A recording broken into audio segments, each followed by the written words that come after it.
Al-Fatihah.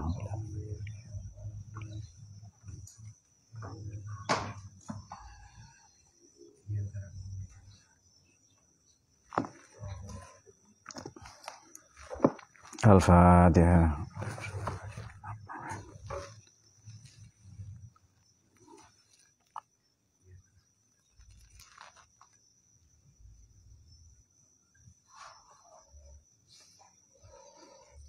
Bismillah ala kulil bidayat summa alhamdulillah alladzi bi ni'matihi tatimmus sholihat. Shalatu wassalamu ala habibina syafi'ina wa qurrati a'yunina Muhammadin sayyidis sadat wa ala alihi wa ashabihi an-nujumin ayrat. Amma ba'd. Qala al-muallif rahimahullah. Amarallah. Subhanaka la ilma lana illa ma 'allamtana. Wa rabbi shrah li sadri. Mari kita teruskan. Maaf ini terlambat ya karena perjalanan macet. Bismillahirrahmanirrahim. Laula jamilu sitrihi. Mungkin ada yang baca satrihi ya. Lam yakun amalun ahlan lil qabuli. Jangan dibaca kubul ya, lil qabuli. Laula jamilu sitrihi.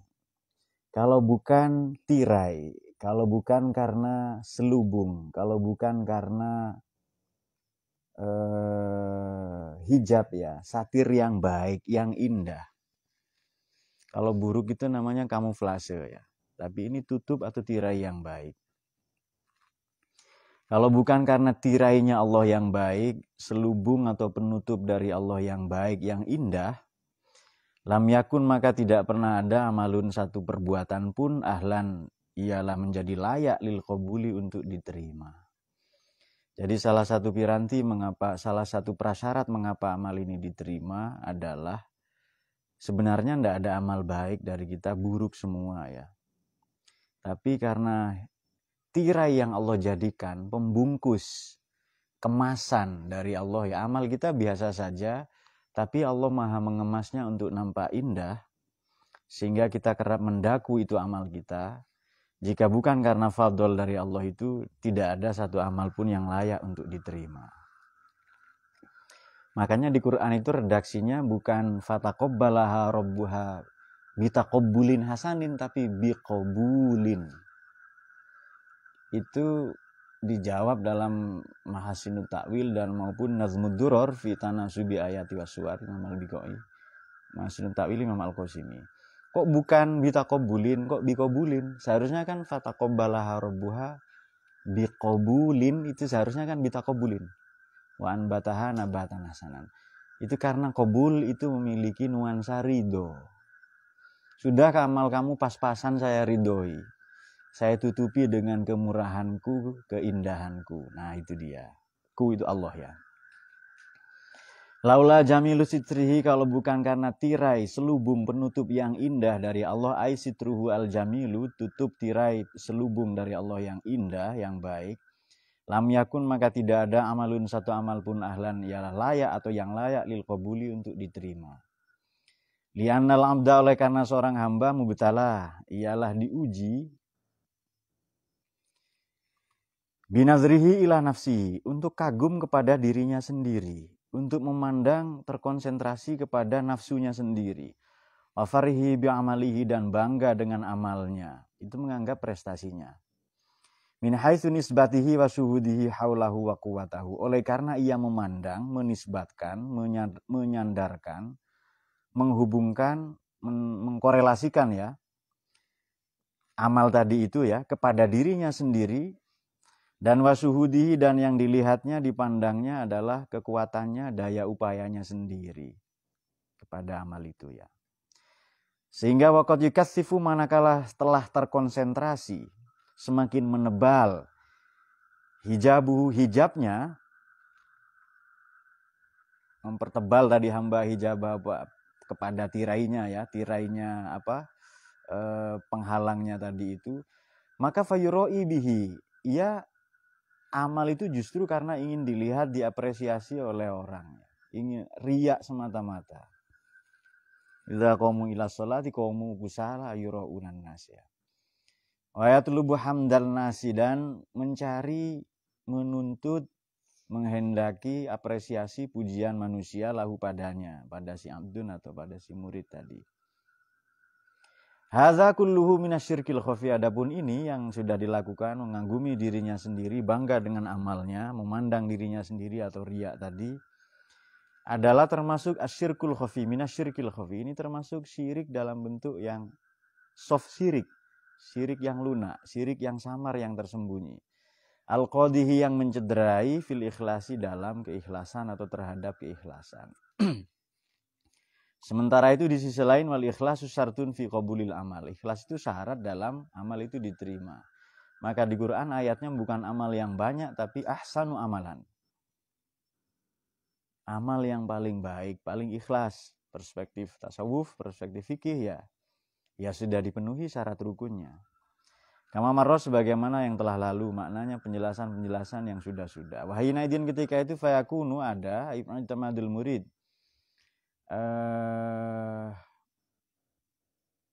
kebergantungan seorang murid itu fi busuli yang ala fadlillah, fi busuli untuk usul kepada Allah adalah semata ala fadlillah, berdasarkan fadl dari Allah, wa karumihi, dan karunianya, anugerahnya atau kemurahhatian Allah ya. La ala ijtihadihi, bukan semata karena upayanya sendiri. Ini pendapat Imam Asy-Syarqawi ya. Walaukola seandainya redaksi atau hikmah ini berbunyi laula fadluhu, bukan laula jamilu sitri, lakana aula, maka redaksi ini akan lebih gampang untuk dipahami. Lakana, maka ada hikmah ini aula, ialah lebih mudah untuk dimengerti. Baik, di Quran itu ada ayat, sudah banyak tadi penjelasan, saya singgung sedikit saja. Innal insana la yatgha ar-ra'ahu istaghna. Ini surat apa ya? Oh, Iqra ya. Manusia itu sungguh melampaui batas manakala memandang dirinya kuasa, pandai, mampu beramal, dan seterusnya, mengagumi. Ini amal saya kok keren banget ya, padahal orang lain tidur loh. Padahal orang lain tidak sempat ngaji seperti saya. Padahal orang lain tidak punya kesempatan. Nah, itu dia. Dalam konteks ini memang Abu Jahal Al-Mamani ya. Abu Jahal, Abu Maman ya. Abu Yusron, Abu Niko, dan Abu siapa? Pria berkumis ini, buntung, yang kumisnya buntung. Abu Bahri, Abu, dan seterusnya ini. Abu semuanya ini ya. Karena punya banyak pengikut, 1000 orang, dagang, banyak pengikutnya, apa dan seterusnya, maka layak tuh dia melampaui batas. Karena oke. Kita katakan begini, salah satu murid istimewanya Nabi Musa alaihissalam adalah Muhammad As-Samiri. Musa Samiri. Nah, itu dia. Itu murid terhebatnya lah. Aneh memang hidup itu ya. Nabi Musa hidup alaihissalam di lingkungan istana Fir'aun. Diasuh oleh Siti Asia, istri Fir'aun, konon seorang nabi, mendapatkan pendidikan terbaik. Tapi justru yang dididik Nabi ini bejat. Ini murid salah satu murid kinasihnya, Musa Samiri ini. Baik, Nabi Musa satu ketika singkat saja begini. Saya mau pergi ini ke Turisaina, Bukit Tursina. Saya mau ke sana, saya dipanggil oleh Allah untuk menerima wahyu di sana, berdialog langsung dengan Allah di sana. Berapa lama, kata murid-muridnya, kata umatnya? Kira-kira 1 bulan. Tapi ternyata di Quran ditambahkan 10 hari lagi, berarti 40 hari. Nah, desas-desus 40 hari ini, loh, Nabi Musa meninggalkan kita ini, kata Musa Samiri. Kata Niko Samiri, pantas banget ya. Ujang Samiri, Asep Samiri, siapa lagi? Hajat Samiri, siapa namanya lagi? Siapa lagi? Boncel Samiri, ya kan? Nah, itu pantas banget itu. Disebarkan isu itu, maka tidak kurang 11-12 ribu orang menjadi pengikutnya Musa Samiri. Loh, ya saya yang dipercaya. Loh, terus nyembah apa? Ya nyembah sapi yang nanti akan dikorbankan di sini Idul Adha ya. Yang khuar, yang ada begitu-begitu di surat sebelumnya yang kita baca ya. Baik ijlan jasadan yang begitu ya, sudah. Kemudian Nabi Musa pulang marah-marah, Nabi Harun ini ada yang katakan adiknya kandung, ada yang katakan sepupunya. Ditarik jenggotnya. Murid-muridnya yang lain dibanting oleh Nabi. Sebenarnya cuma didorong saja karena beliau terlalu kuat, terpelantinglah semua itu. Samiri dipukul sekali ya, lalu tidak bangun seminggu. Memang seminggu tidak bangun karena kuat sekali Nabi Musa ini alaihissalam. Maka beliau dijuluki Qawiyun Amin. Nabi Muhammad juga namanya itu. Jin Ifrit juga Qawiyun Amin. Nah, itu dia. Bagi pendukung Pak Jokowi Kiai Ma'ruf Amin, yaitu Nabi Musa Qawiyun Amin. Unda itu Ifrit katanya. Ternyata Nabi Muhammad Qawiyun Amin. Malik itu kemarin istrinya melahirkan, minta nama, kita kasih nama Qawiyun Amin itu. Pak, kalau ditambahkan Habibi belakangnya, ya terserah Anda. Yang penting jangan tambahkan Maman saja, kata saya, bahaya itu. Baik, kemudian tobat semua kata Nabi Musa itu. 12.000 nak tobat, hukum mati semua, dihukum mati. Baik, selesai ajaran ini, ajaran nyembah sapi, tidak selesai. Nanti Nabi Musa meninggal diteruskan. Ada orang namanya, kalau dalam ya sejarah-sejarah yang berbahasa Arab, Malki Sodik. Kalau di Alkitab disebut Melkisedek. Melkisedek ya. Atau Melkisedek. Rajaku jujur. Ini maknanya benar. Raja kebenaran. Kelak setiap imam di Yahudi, setiap orang suci disebut Melkisedek. Raja Daud, Raja Sulaiman, Raja Abraham itu disebut Melkisedek semua. Nah, Melkisedek ini dalam Alkitab namanya diulang 12 kali. Baik. Saya sudah lama tidak baca ini ya, tapi saya ingatan saja saya ceritakan. Kalau cerita ini agak panjang, tapi singkatnya begini. Melkisedek ini nanti bikin ajaran, meneruskan ajarannya siapa? Karena ada daya mistik pada sapi tadi itu kan, yang nanti mau dikorbankan ini. Ajaran mistik namanya Kabalistik. Karena bahasa Arab tidak punya huruf P, diganti Kabbalah. Kabbalah. Nah, tahu ya gerakan Kabbalah ya? Ini gerakan mistik ini. Gerakan mistik, sekte mistik, pecahan Yahudi. Simbolnya mata satu, matahari, bintang Daud, ya kan? Tahu kan ya? Din, kalau nggak tahu jangan pura-pura tahu, Din. Bilang saja nggak tahu. Tahu ya? Apa Melkisedek? Oh ya sudah. Baik. Oke, Kabbalah. Kemudian Kabbalah pecah jadi dua. Satu Freemasonry, dua Illuminati.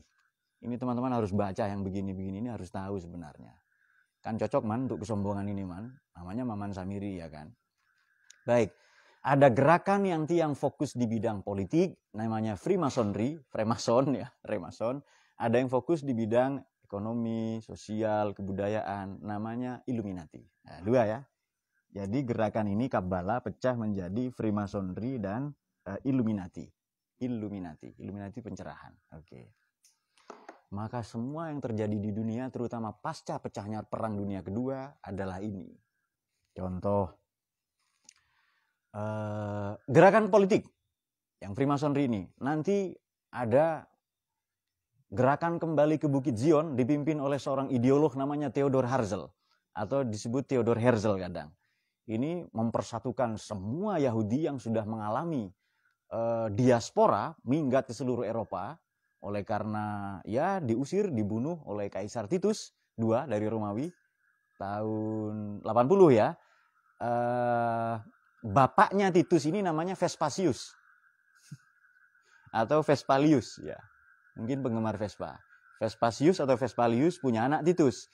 Vespalius inilah yang membangun Koloseum. Tingginya 45 meter, sejenis amphitheater, gedung tontonan bersama seperti stadion, bisa menampung 80.000 orang untuk pertarungan antara gladiator, manusia dengan manusia, manusia dengan budak, manusia dengan binatang, sampai mati. Nanti dirayakan di peresmian pembangunan ini pada masa Kaisar Titus tahun 80. Ini 6.000 orang budak dibunuh ya. Beli kue, misalnya Bahri, beli sempak, nggak ada kembalian, budak dibawa ya kan. Dayat, ini mau servis Vespa, nggak punya, budak sisanya untuk kembaliannya dan seterusnya begitu. Jadi walhasil di bursa budak internasional, budak Yahudi murah. Ini kan diaspora ini, minggat. Dendam kan? Ada gerakan kembali ke Bukit Zion, namanya gerakan Zionisme, dipimpin oleh seorang ideolog namanya Theodor Herzl. Theodore Herzl. Baik. Nanti santri-santrinya ini bikin negara Israel. Ini negara Israel kan sebenarnya Inggris. Maunya enggak ditaruh di situ. Ada Aljazair kah atau Mesir itu, Algeria itu. Sudah ke Palestina saja, dibikin di situ. Orang itu bernama David Ben Gurion. Nah, nanti siapa? Perdana Menteri Israel, siapa namanya? Ada yang ingat? Seorang perempuan namanya. Ada yang masih ingat? Saya juga lupa ya, banyak cerita ini. Menantunya namanya Michel Aflaq. Ini bikin partai Ba'ath, Partai Kebangkitan. Nggak usah bangsa. Yang kemarin konflik-konflik bukan. Ini Partai Kebangkitan saja. Partai Ba'ath ini. Ini nanti gerakan nasionalisme lahir, lalu diekspor ke Irak, macam-macam. Oke. Baik, kita kembali ke sini sedikit. Berdiri negara Israel setelah itu. Maka nanti pasca pecahnya Perang Dunia Kedua, ada World Bank. Ini bikinan Yahudi. PBB bikinan Yahudi. Kantornya di Amerika, Yahudi juga. Jadi gerakannya begini. Contoh, gerakan politik sudah berdiri negara ini. Sudah mencaplok tanah Israel, ini tanahnya Palestina, ini tanah yang dijanjikan. Lalu di Illuminati ya, di gerakan ekonomi misalnya begini. Semua negara, dulu kan jual beli itu dengan emas. Itu kata Ibnu Khaldun begitu. Di Tarikh Ibnu Khaldun itu. Ini era-era dulu ya. Ustadz Nafis, Pak Akif yang masih ngaji seperti ini di zaman dulu ya. Kita bercerita ini panjang lebar sekali karena salah satu bacaan saya Tarikh Ibnu Khaldun ya. Salah satu bacaan favorit lah ya. Kemudian begini. Dulu kan jual beli dengan emas. Ini berapa harga rumah? 100 gram emas. Berapa harga baju atau sarung atau sapi? 5 gram emas. Setengah gram. Kalau harganya kopi, ini 1/4 gram emas dapat 1 kotak misalnya. Dibungkus katok. Kemudian terus begitu ya. Tapi nanti kata Amerika begini. Loh ini nggak efektif. Kalau negara punya emas katanya. Sudah nggak usah begitu. Ganti saja pakai kertas ya, dari uang kartal ke uang giral. Diganti kertas. Tapi tetap ada simpanan di Bank Dunia. Makanya pasca Perang Dunia Kedua itu ada apa? World Bank, Bank Dunia. Negara-negara yang bangkrut kalah perang, ayo saya pinjami ini.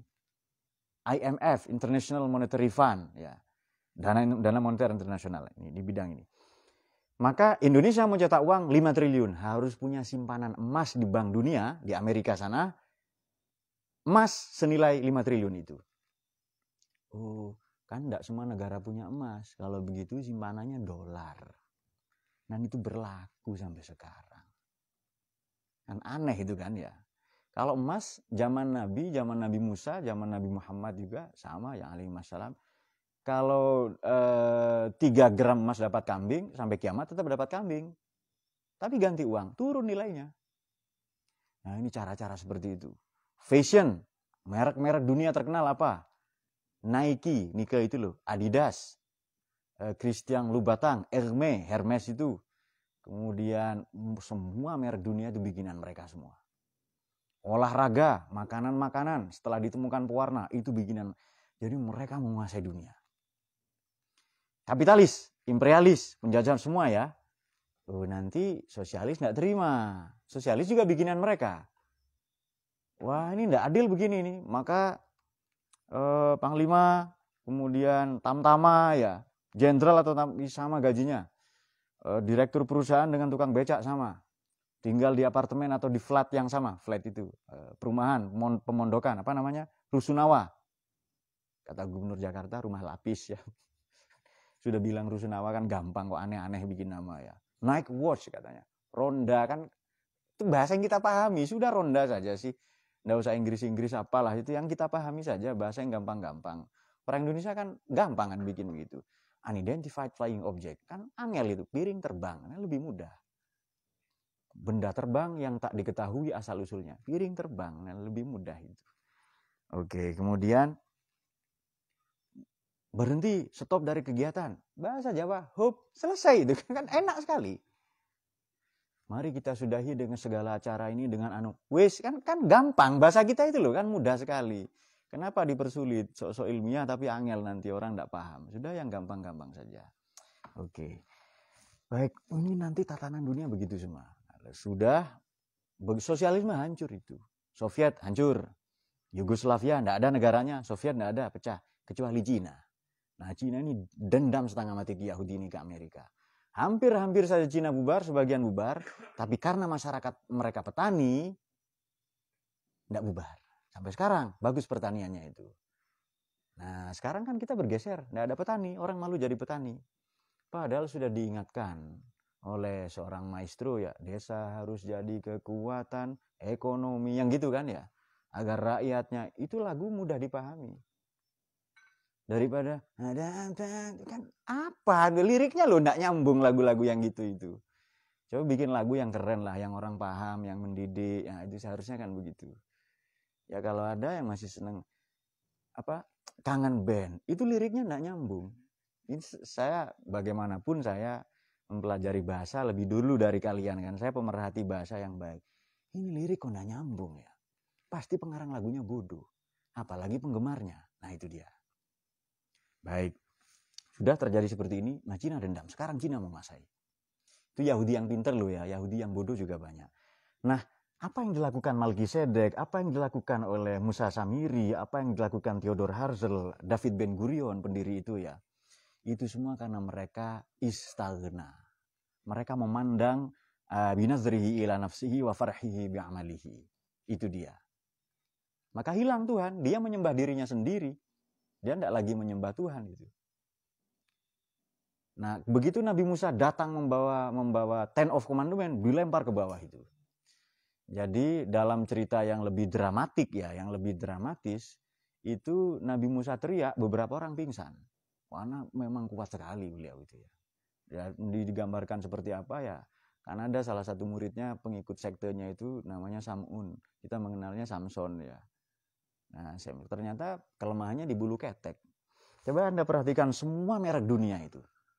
Ya kan? Kopiah dengan merek sempak, baju dengan merek sempak, celana dengan merek sempak, makanan dengan motif sempak-sempak. Itu semuanya itu gaya Yahudi semua. Dan sekarang kapitalis itu bukan Yahudi. Kita semua sudah kapitalis. Cara berpikir sudah begitu. Betul Ustaz Mu'id ya? Jawab. Oh, enggak terlalu karena beliau barusan menjemput saya ke terminal. Oh ya sudah. Walhasil semua sudah menjadi ar-ra'ahu staghna. Padahal inna ila rabbika ruj'a. Maka catatannya begini. Betul kalau Quran itu katakan kaila yakuna dulatan bainal aghniya minkum, modal itu jangan dimiliki kalian saja. Ayo diputer ke daerah-daerah, ke orang-orang miskin ini. Nah, di sini patut digarisbawahi fayakun i'timadul murid fi busulihi, berdasarkan semata-mata ala fadlillah wa karomihi. Kalau punya prestasi yang menyebabkan itu wusul ke Allah ya, yaitu karena fadl dan kemurahannya. Karena fadl dan karunianya, bukan karena ijtihadi. Karena upayanya sendiri. Lo memang sakti, siapa tadi Musa Samiri? Melkiades juga sakti itu. Tapi apa karena usahanya sendiri? Nah, sampai sekarang ada. Jadi pola pendidikan di sana juga sama. Dan sekarang dunia akan bergeser. Sudah Cina sentris, bukan Barat sentris ini. Dan kita harus menangkap perubahan-perubahan itu. Jadi dengan Cina menguasai dunia misalnya, ini kita sebagai santri bagaimana? Sebagai pembelajar Islam bagaimana? Ahlus Sunnah wal Jamaah menyikapi itu bagaimana? Jangan dikira Ahlus Sunnah wal Jamaah itu cuma berkutat di tauhid tok, ideologi, teologi bukan. Kita tawassut wal i'tidal di segala bidang, di ekonomi, di politik, di pendidikan, di semuanya. Nah itu loh, maksud saya begitu. Walhasil semua ilmu ini terhubung. Nah kalau santri tidak ada yang ini, hanya fikih tok, ya biarlah luhurian ini. Seharusnya ada yang amin ini ya. Maka di sini tidak terlalu fikih itu. Sudah pokoknya bisa sholat ya. Ding ya. Jangan garuk-garuk tok ding sama sholat. Sholat ekstrim tangan dua masuk ya. Di mazhab Syafi'i kan harus pelan-pelan sekali menggaruk ya. Pelan itu ya. Nah, nanti kita praktek sholat lagi yang baik bagaimana. Caranya di atasnya kasih andang, di punggungnya akhirnya. Nah, baik demikian ya. Jadi sudah banyak pelajaran-pelajaran ini. Kita jangan mengatakan Nabi Musa tidak sukses mendidik ya. Berarti Nabi Nuh tidak sukses. Istrinya murtad, salah satu putranya begitu. Jangan katakan demikian. Itu Allah tidak terima itu. Oh, berarti Nabi Muhammad tidak sukses ini karena pamannya ada. Ada yang tidak Islam. Jangan katakan begitu ya. Itu kekasih Allah semua itu. Dan punya perasaan. Sakit hati juga kalau begitu itu. Kita menjaga perasaan beliau-beliau ini alaihi wassalam. Kok Nabi Lut istrinya begini, Pak? Quran saja tidak nyebut nama lang imro'ata Lut ya. Tidak sebut nama kalau yang buruk-buruk itu.